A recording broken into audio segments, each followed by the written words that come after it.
ऐसे गांव में जहां हर कोई आपस में जुड़े हुए परिवार चाहता था, वहां एक अजीब घटना का आगमन हुआ। गांव के उस होटल में रसोइये की जगह रोज बदलती थी, लेकिन खाना हमेशा स्वादिष्ट होता था।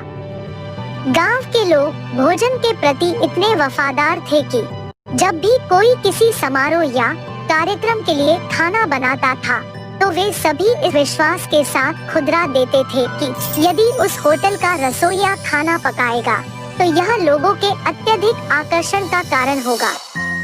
सुबह सुबह ग्रामीण अपनी दैनिक दिनचर्या में व्यस्त थे, जिसमें कृषि कार्य, व्यापार और घरेलू काम शामिल थे। एक छोटे से होटल का भी अपना महत्वपूर्ण स्थान था, जो गांव के सभी लोगों के लिए बहुत महत्व रखता था। ग्रामीणों में भोजन के प्रति बहुत सम्मान था और वे होटल के रसोइये पर उतना ही भरोसा करते थे जितना अपनी मां पर करते थे। बावर्ची हमेशा नए और खास तरीके से खाना पकाने की कोशिश करते थे और वह हमेशा स्वादिष्ट और लाजवाब खाना बनाते थे। गांव के लोग उनके खाने के इतने दीवाने थे कि किसी भी महत्वपूर्ण कार्यक्रम के लिए वे इसे ही चुनते थे। एक दिन सुबह गांव में एक महत्वपूर्ण सभा का आयोजन किया गया, जिसमें विभिन्न गांवों से लोग भाग लेने आए। सभा के आयोजन के लिए रसोइये को भी चुना गया। बैठक की दिनचर्या योजना से भरी थी और बैठक में आए लोग रसोइया द्वारा बनाए गए भोजन का स्वाद लेने के लिए उत्सुक थे। सभा शुरू हो गई और लोग भोजन का आनंद लेने लगे। भोजन की मिठास, विविधता और विशिष्टता ने सभी को आकर्षित किया और वे सभी खुश थे कि वे बावर्ची के भोजन का स्वाद ले रहे थे। लेकिन यह सब कुछ एक अद्वितीय चीज के पीछे छिपी हुई थी। बावर्ची का असली नाम नहीं था, बल्कि वह एक बुद्धिमान बंदर था जो मानव बुनाई के कपड़ों में विद्यमान था। वह बंदर बहुत ही बुद्धिमान और आलसी था। उसे लगता था कि मनुष्यों के खाने में सिर्फ वही आसक्त हो सकता है जो स्वादिष्ट हो। इसी विचार से उसने मानव बुनाई के कपड़ों में बदलकर खुद को होटल के बावर्ची के रूप में दिखाने का निर्णय लिया। बंदर ने अपनी चालाकियों से नए नए खाने बनाने की कोशिश की और वह हमेशा से देखता रहा कि उसके बनाए गए खाने से लोग मनोरंजन करें और उसके परिवार की तरह सहयोग करें। दिन रात की मेहनत के बाद उसकी चालाकियां कामयाब हो गई और उसकी खाने की विशेषता ने गांव के लोगों का दिल जीत लिया। उसके खाने से सभी अत्यधिक प्रसन्न थे और उसे सभी की सराहना मिल रही थी। लेकिन किसी को नहीं पता था कि रसोइये के पीछे एक बंदर का हाथ है। इस अद्भुत योजना के पीछे बंदर की एक विशेष वजह थी। परिवार के अपार स्नेह के बावजूद उनका परिवार उनके साथ नहीं था। बंदर के पारिवारिक पिता की एक दिन गांव वालों ने हत्या कर दी, क्योंकि उसने किसी कारण से गांव के एक बच्चे की जान बचाने की कोशिश की थी। बंदर को गांव के लोगों द्वारा दिखाए गए स्नेह के बारे में तब पता चला जब वह अपने परिवार की मृत्यु का दुहक मना रहा था। बंदर को यह विश्वास हो गया कि आदमियों के स्नेह भावना और सहानुभूति के पीछे एक महत्वपूर्ण कारण होता है और वह भी उनकी मदद कर सकता है। उसने यह सोचकर उनकी मदद करने का निर्णय लिया कि वह गांव के लोगों के लिए खाना बनाने में मदद करेगा। सभा के आयोजन के दिन बंदर ने फिर से एक अद्वितीय और स्वादिष्ट खाने की मिश्रण विधि तैयार की, जिससे लोग बिल्कुल ही मोहित हो गए। जब लोग उसके बनाए गए खाने का स्वाद लेने लगे, तो बंदर ने आत्मविश्वास से भरपूर होकर उन्हें बताया कि वह खुद बंदर है और उसने मानव बनाई की बुनाई में खुद को छिपाया है। लोगों को पहले थोड़ी उलझन हुई, लेकिन उन्होंने बंदर की बातों को सुनकर उसकी बुद्धिमत्ता और साहस को समझा और उन्होंने उसे सराहा कि वह उनके लिए इतना साहसी कदम उठाया। लोगों ने उसके समर्थन में मिलकर खड़ा होने का निर्णय लिया और उन्होंने बंदर को उनकी मदद करने के लिए प्रोत्साहित किया। एक गांव में प्रेमजी तिवारी नाम का एक बहुत ही बढ़िया बावर्ची रहा करता था। वो जिस गांव में रहता था उसी गांव के एक ढाबे में वो खाना पकाता और जिंदगी गुजारता। प्रेमजी तिवारी के माँ बाप तो नहीं थे, पर एक बहन और एक भाई था। बहन की शादी करवाने के लिए और भाई को अच्छे से पढ़ाने के लिए वो बेचारा दिन रात कष्ट किया करता था। प्रेम जी के बनाए हुए सारे पकवान कई सालों से बच्चे, बूढ़े, गांव के बाकी सारे लोग बड़ा मजा लेके खाया करते थे। इसकी वजह से वो जिस ढाबे में काम करता था उस ढाबे का नाम अच्छा हुआ और कमाई भी बढ़ गई। एक दिन प्रेम जी के एक दोस्त ने प्रेम जी की बहन की शादी के लिए एक अच्छे से लड़के के बारे में बताया। ये सुनकर प्रेम जी ने सोचा ये शादी तो किसी भी तरह करवानी पड़ेगी, चाहे उधार लेना पड़े, पर बहन की शादी होनी चाहिए। इसलिए वो गांव के जमींदार के पास गया और सूद पर रुपए लेके उसने शादी करवा दी। अपनी बहन की शादी में प्रेम जी ने खुद अपने हाथों से बढ़िया खाना बनाया था। सारे अतिथिगण खाना खा के मुग्ध हो गए। अरे वाह प्रेम जी, तुम्हारे हाथों में तो जादू है भैया। खाना तो तुमने बढ़िया पकाया है भाई। उसी शादी में लड़कों की तरफ से रामलाल नाम का एक आदमी आया था। खाना खा के उसे बहुत पसंद आया तो उसने कहा, प्रेम जी भाई, लंदन में मेरा एक रेस्टोरेंट है, क्या तुम लंदन आके मेरे रेस्टोरेंट में कुक के काम करोगे? ये सुनकर प्रेम जी भाई को याद आया कि उसके भाई को पढ़ाना है, उसका कुछ उधारी भी है। इन सबको छोड़ के लंदन जाना उसके लिए नामुमकिन था, तो उसने इस मौके को जाने दिया।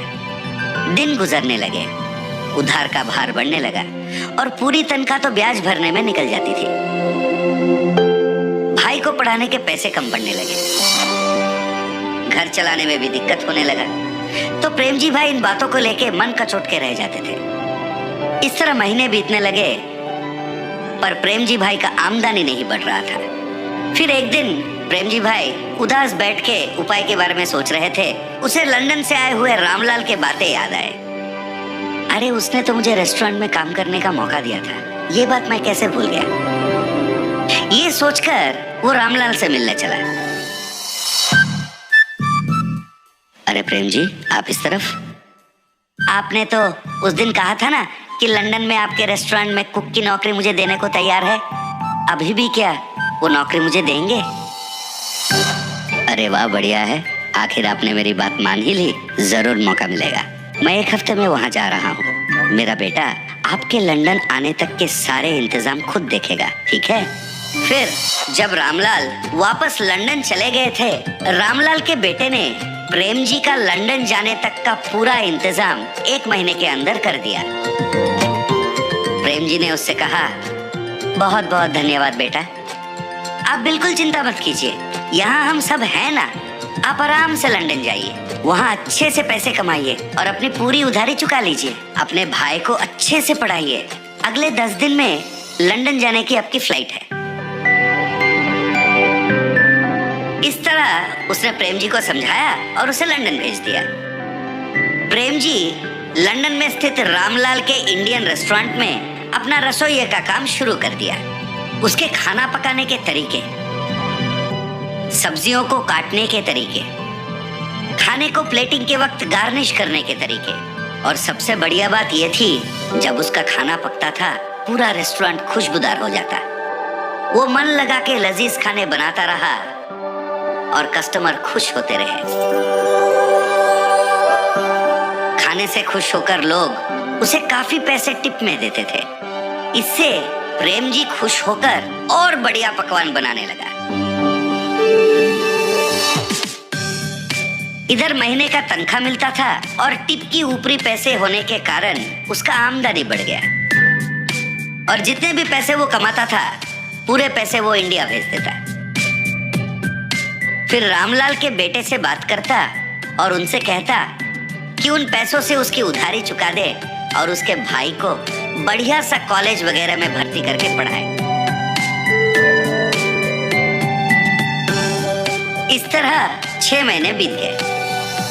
इन 6 महीनों में उसने कई बार पूछा कि मेरे भाई से फोन पर बात करवा दे, पर कोई ना कोई कारण बोलकर रामलाल के बेटे उसे टाल देता तो प्रेम जी को संदेह होने लगा और फिर जब रामलाल अपने बेटे के साथ बात करते थे, वो चुपके से उनकी बातें सुनने लगा। एक दिन रामलाल से मिलने प्रेम जी जा ही रहे थे। उसने देखा रामलाल बहुत गुस्से में किसी से फोन पर बात कर रहा है, तो वो छिप के सुनने लगा। 6 लाख रुपए है भाई, ऐसे थोड़ी ना आ जाते हैं। प्रेम जी का हाथ का खाना बढ़िया है, इसलिए उसे मैं जो तनख्वाह देता हूँ और उसके टिप के पैसे मिलाकर हर महीने उन पैसों को मैंने बचा के रखने को कहा था, ना कि इसके बारे में प्रेम जी के भाई को बताने के बारे में। कोई ना कोई उपाय निकाल और मुझे वापस फोन कर। उनकी इन बातों को सुनकर वो तुरंत अपने घर गया। अपना पूरा सामान उसने समेट लिया और उसी वक्त वहां से निकल पड़ा। मैंने इन पे अंधविश्वास किया था और काम करने विदेश तक आ पहुंचा। 1 रुपए मेरा पैसा मैंने नहीं बचा, पूरा पैसा इनको सौंप दिया। पता नहीं उधर मेरे भाई और बहन किस हालत में हैं। पता नहीं मेरा सूद कितना बढ़ गया है। मुझे विश्वास नहीं हो रहा है कि अपने कुकर्मों के लिए इन लोगों ने मुझे वहां से यहाँ तक ले आया। वो बेचारा रास्ते के एक किनारे बैठकर दुखी हो रहा था। हे भगवान, अब तुम्हारा ही भरोसा है, तुम ही कोई रास्ता निकाल दो भगवान। वो बेचारा कुछ देर वहीं पर भगवान का स्मरण करते बैठा। अचानक से नील रंग के धुआं के बीच में से श्री कृष्ण पधारे। उन्होंने एक बालक का रूप धारण किया। फिर वहीं पर उन्होंने एक फूड स्टॉल को अपने माया से बनवाया और आके प्रेम जी के पास बैठ गए। अंकल, क्या ये फूड स्टॉल आपका है? मुझे बहुत भूख लग रहा है, कुछ पका के खिलाओगे? मैं पैसे भी दूंगा। वो आके प्रेम जी से बातें करने लगे, पर प्रेम जी को तो पता था वो फूड स्टॉल प्रेम जी का तो था ही नहीं। पर कहीं उस बालक को देखकर प्रेम जी को बिछड़ा हुआ अपना भाई याद आया। पता नहीं उसके मन में क्या हुआ। वो उठा और उस फूड स्टॉल की तरफ बढ़ गया। फिर वहाँ रखे हुए सारे चीजों को देख के सोचने लगा, इसके खाने के लिए क्या पकाऊं? प्रेम जी ने फिर अपनी नजर इधर उधर दौड़ाई तो उसने देखा खाने के कई चीज रखे हुए थे। अरे पता नहीं ये फूड स्टॉल है किसका? इतने सारे खाने की चीजों को यहाँ छोड़ के कहाँ चले गए? वो सोच में पड़ गया। इस तरह अचंभित होकर वो सोच रहा था, वहाँ खाना खाने दूसरे कस्टमर भी आना शुरू हो गए। प्रेम जी ने उस बालक के लिए बड़े प्यार से खाना पकाया। फिर वो बालक को ढूंढने लगा और वो बालक उसे दिखा नहीं। और इधर वहाँ बैठे जो बाकी कस्टमर थे वो सारे फूड फूड फूड कहकर प्रेम जी को पुकारने लगे, तो प्रेम जी उनके लिए खाना बनाने में मगन हो गए। इस तरह बिना कुछ सोचे समझे ही प्रेम जी के जीवन में एक नया मोड़ आ गया था। इसके अलावा वो फूड स्टॉल मेरा है कहने वाला कोई आगे ही नहीं आया। तो प्रेम जी ने सोचा शायद ये भगवान की मर्जी है और उन्होंने ही उसे यहाँ भेजा है। वो अपना काम में व्यस्त हो गया। रामलाल को प्रेम जी के फूड स्टॉल के बारे में पता चला तो उसे रोकने वो खुद आ पहुँचे, पर उसे पता नहीं था ये स्वयं भगवान की देन है। वो उसे कहाँ रोक पाता। इतना ही नहीं, उसका खुद का धंधा ठप होने वाला था और उसका दिवालिया निकलने वाला था। फिर प्रेम जी ने अपने कमाए हुए पैसों को जमा किया और एक विदेशी के सहायता से उसने अपने भाई को लंदन बुला लिया। वो अपने भाई को लंदन में पढ़ाने लगा, अपनी उधारी भी चुका दी और फिर अपनी जिंदगी को वो आराम से खाना पकाते हुए जीने लगा। प्रेम जी अगर रामलाल और उसके बेटे के बातें नहीं सुनता, पार्क में उस बालक की बात मानकर अगर वो फूड स्टॉल में नहीं जाता, तो शायद आज वो अपने भाई बहन के साथ इतनी खुशी खुशी जिंदगी नहीं बिता सकता।